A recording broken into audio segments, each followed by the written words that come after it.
wanted to skip over to here just to check this out from RFK. He just dropped the quiet part out loud. The CDC threw out the only study that actually tested vaccines for autism. Now, this is from RFK. The DPT shot that study found the link. They buried it. They kept injecting our babies anyway. Wow. It's sad. And I have no doubt that that's probably what happened. But people said to me during the hearing, oh, well, this link between autism and vaccines has been disproven.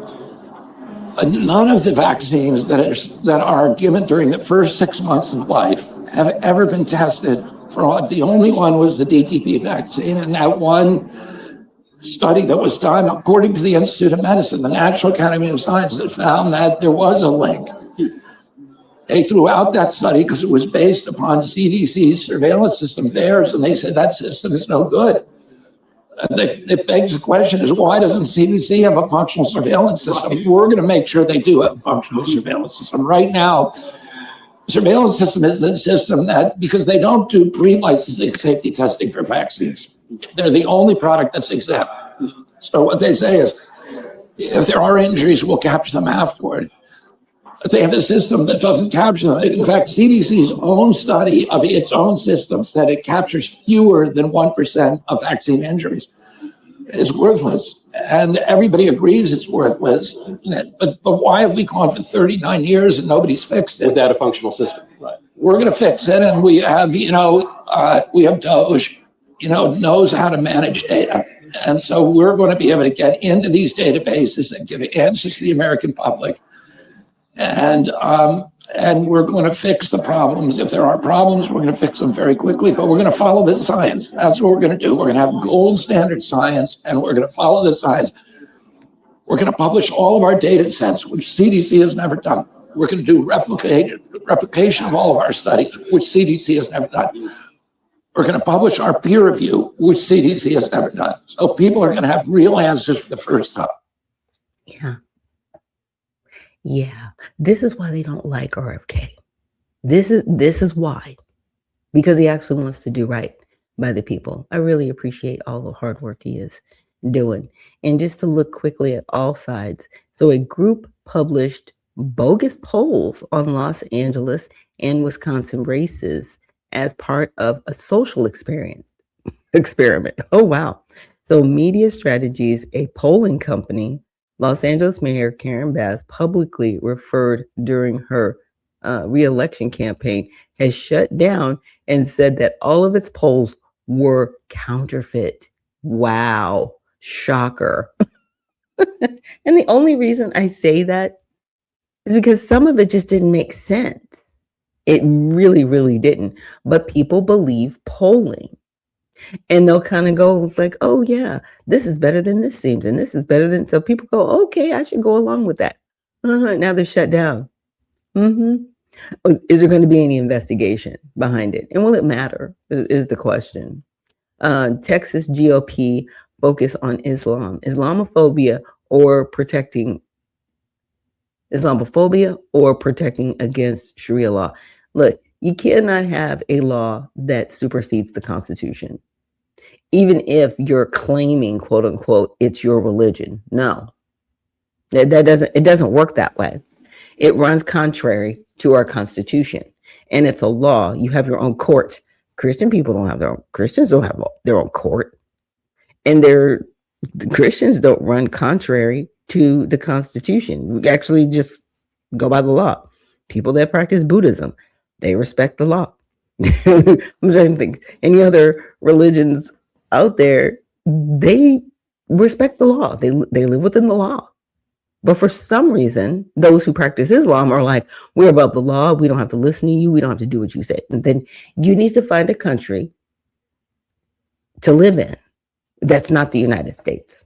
That's my opinion on people who practice Islam in that respect. Because there are people that practice Islam who aren't like that. The Nation of Islam isn't like that. They actually protect the laws. They may not have, the greatest outlook on how the laws have been carried out in this country, but they're not out running, breaking the laws. They're actually, telling young men, hey, make sure that you are a strong man in your household and that you're protecting your community and that you're standing up for your community. That's what they're doing.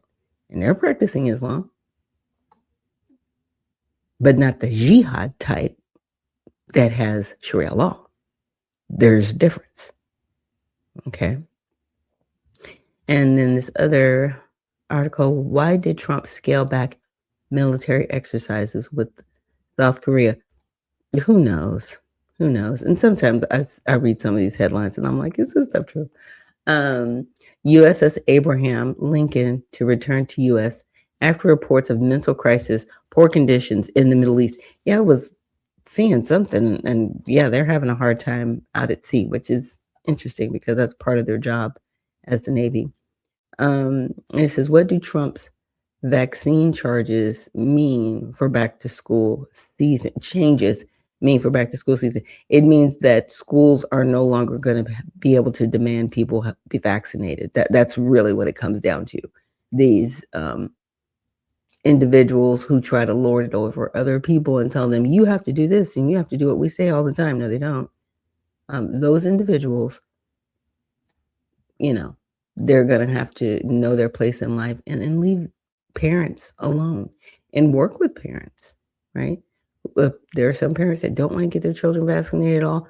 There are other parents that are saying, my child's on a schedule that's a little bit slower, right? I'm working with my doctor because I don't want to give my child so many shots at one time. And as a parent, we need to let parents do that and be parents, right? Because the government isn't the parent. The school is not the parent. The state is not the parent. You need to let parents be parents and work with them. Are Ukraine strikes on Russia's Amazon equivalent justified and effective? We'll see. And then Ukraine continues high volume, long range drone strikes against Russia with attacks on Moscow and Rostov. Oh yeah, we read that from yesterday. I don't know. I really am looking forward to the day when we wake up and the whole Russian-Ukraine thing is up. They've wrapped it up because I'm kind of exhausted at this point. We've been sending money to Ukraine since 2012. They've been battling with Russia since Trump's first term. It's just exhausting. Get it together. Get it together. But now I wanted to check out this video. It is from Sunday, but it has some really good commentary in there. Governor Greg Abbott is pausing new data center approvals in Texas as the state reviews hundreds of proposed projects over concerns about the power grid. Now, President Trump is weighing in, calling Abbott's move a, quote, mistake. For more, let's bring in Texas Governor Greg Abbott. Governor, it is so great to see you, sir. Thank you very much for joining us. My pleasure. Thank you, Jackie. Thank you. So you've raised concern about the power grid in this AI fight. The president took a swipe at your decision. In his mind, it may put the world's #1 data center market in the slow lane. Here's what he said. I want to get your reaction. For Texas to say no to data centers is a mistake in the sense that it could be bigger than oil. I mean, data centers could be bigger than oil. You have the Texas oil, and there are a lot of communities that want them, but more importantly, and bad for us, there are a lot of countries that want them. And if we turn off on data centers, or we turn off on AI. Is the president wrong, or does he fundamentally misunderstand something about your position? Well, Jackie, I need to provide the full context of the decision, and so I can clarify the entire situation, and that is what I did is I pressed pause on any new data center approval in the state of Texas, and then I established guidelines and guardrails for all data centers to comply with. One is data centers must not take water that is needed by rural communities. They must not take power that's needed by the Texas power grid. They must lower the cost of electricity for consumers, and they must not disturb neighborhoods or rural communities. And those guidelines and guardrails have now been fully applied to all data centers across the state of Texas. Then, in addition to that, one of the triggers for putting the pause in place, and that is that the state power grid, known as ERCOT, they were receiving requests for 5 times more power than the state power grid was able to deliver. If the state power grid were to accept all of those applications, obviously it would compromise our ability to maintain a stable and